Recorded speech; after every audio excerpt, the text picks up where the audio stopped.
A plate of shrimp became the symbol of Red Lobster's bankruptcy. That is the funny version of the story. It is also too small. Red Lobster was not a fringe restaurant chain with one bad promotion. It was a national seafood promise. The company started in Lakeland, Florida in 1968, then grew into the largest casual dining seafood chain in the United States. In its bankruptcy filing, Red Lobster described a business with about 551 restaurants in the United States, 27 in Canada, 27 franchise locations outside the United States, about 36,000 employees, and more than 64 million customers a year. That scale is the reason the story matters. Red Lobster's promise was simple. You could get seafood without treating seafood like a luxury event. Lobster, crab, shrimp, biscuits, family dinners, and seasonal deals all lived inside one idea: abundance at a price normal people could justify. For decades, that was powerful. Seafood was not easy to nationalize. It was expensive, perishable, operationally awkward, and tied to supply chains most restaurants did not want to manage. Red Lobster turned that difficulty into a brand. Then the system underneath the brand changed. The bankruptcy filing says Red Lobster's annual guest count had fallen by about 30% since 2019. The company did see sales recover from pandemic lows between 2021 and 2023, but the filing calls that recovery modest. Over the last 12 months before the filing, adjusted EBITDA fell by more than 60%. In fiscal 2023, the company had a $76 million net loss, so Red Lobster still had recognition. It still had loyal customers. It still had a menu people remembered. But recognition does not pay rent by itself. The filing says the company leased 687 locations. In 2023, it spent about $190.5 million on lease obligations. More than 64 million of that was tied to underperforming stores. At the same time, casual dining was fighting a difficult consumer pattern. Restaurant prices had risen faster than grocery prices. Labor costs were rising, and customers had more reasons to stay home or trade down. That is a brutal setup for a value restaurant. It also matters who was carrying the setup. Red Lobster had been sold by Darden to Golden Gate Capital in 2014. Thai Union, one of the largest seafood companies in the world, invested in 2016, then became part of the group that bought the remaining stake in 2020. That did not automatically make the restaurant chain unhealthy. It did mean the restaurant, the owner, and a major seafood supplier were tied together in a way that made supply decisions especially important. For a seafood chain, supplier flexibility is strategic oxygen. Shrimp is not a decorative ingredient at Red Lobster. It is one of the products customers expect to see at the center of the table. If demand planning is wrong, the problem is not abstract. Restaurants either run short, pay too much, or push a deal that creates more volume than the business can absorb. A value restaurant has to pull people in with a deal. But the deal has to do more than create traffic. It has to create profitable traffic. If guests come in, stay longer, order the lowest margin item, require more labor, and make the kitchen run harder, then a full dining room can still be a financial problem. This is where Ultimate Endless Shrimp enters the story. Historically, Red Lobster used Endless Shrimp as a limited time promotion. That matters. A limited promotion can be planned. You can forecast inventory, you can staff for a rush, you can raise urgency because the offer ends. You can let customers feel like they won without permanently rewriting the economics of the menu. In May 2023, according to the bankruptcy declaration, former CEO Paul Kenny made Ultimate Endless Shrimp a permanent $20 menu item. The filing says this happened despite significant pushback from other members of management. That changed the offer. A seasonal event became an everyday promise. The internet version is that customers ate too much shrimp. There is some truth inside that joke, but the filing points to a larger mechanism. The permanent promotion cost the debtors $11 million, according to the declaration. It also created burdensome supply obligations, especially with Thai Union, Red Lobster's equity sponsor, and a major seafood supplier.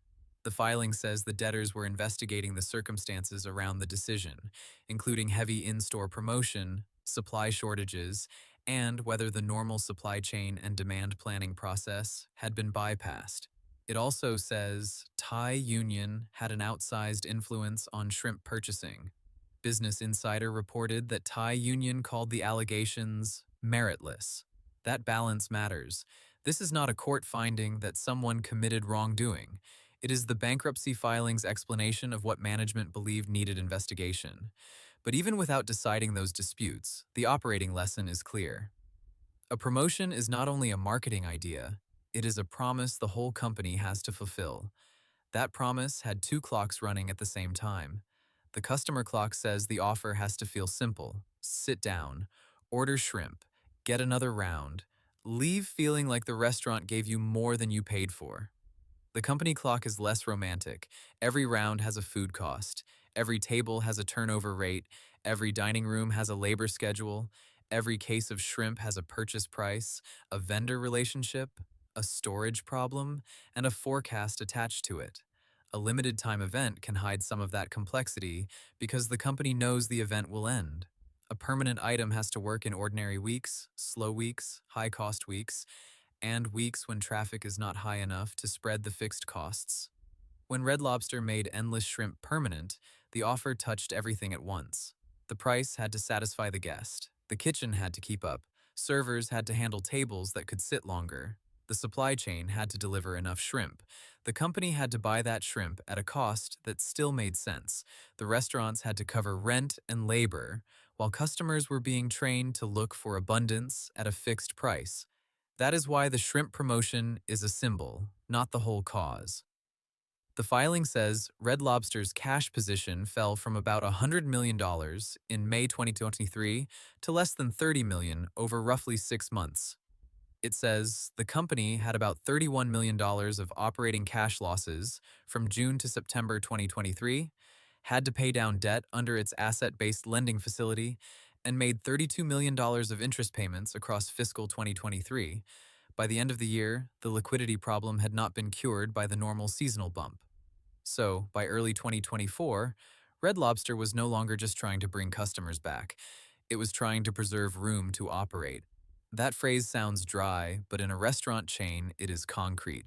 Room to operate means paying vendors, making payroll, keeping leases current, maintaining enough cash to survive a bad traffic week, and having enough trust from lenders to keep the doors open while a sale process runs. Once that room gets narrow, ordinary business decisions become emergency decisions. A lease negotiation becomes a survival issue.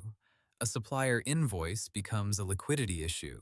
A promotion becomes a question of whether the company is buying traffic it cannot afford. Thai Union announced in January 2024 that Red Lobster's ongoing financial requirements no longer fit its capital priorities and that it would pursue an exit.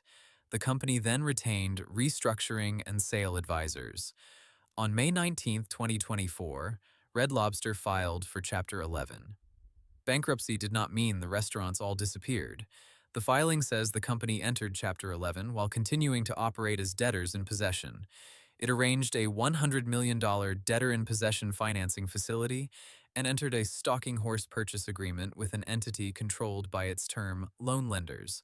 The purpose was to keep the business running, sell substantially all assets as a going concern, and create room to reject or renegotiate burdensome leases. That is a very different story from one plate of shrimp. The plate mattered because it revealed the contradiction. Red Lobster's best promotion told customers that abundance was the product. The business underneath needed scarcity, limits, pricing discipline, and operational control. When the customer promise and the business requirement moved in opposite directions, the promotion stopped being a hook and became a stress test. The saddest part is that the customers were not wrong to love it. A good value offer is supposed to feel generous. Red Lobster's brand had trained people to associate the restaurant with special seafood that still felt reachable. Endless shrimp fit that memory perfectly. It was familiar. It was shareable. It was simple enough to explain in 3 words. But a deal can be emotionally correct and economically wrong. That is the part businesses hate, because the market can reward the thing that weakens the model. A restaurant can get attention for the offer that compresses its margins. A chain can fill tables in a way that slows turnover. A supplier relationship can look like strategic alignment until the restaurant needs flexibility. A brand can become famous for a promise that becomes harder to fund every year. Red Lobster exited Chapter 11 in 2024 under new owners, with Damola Adamolakun as chief executive.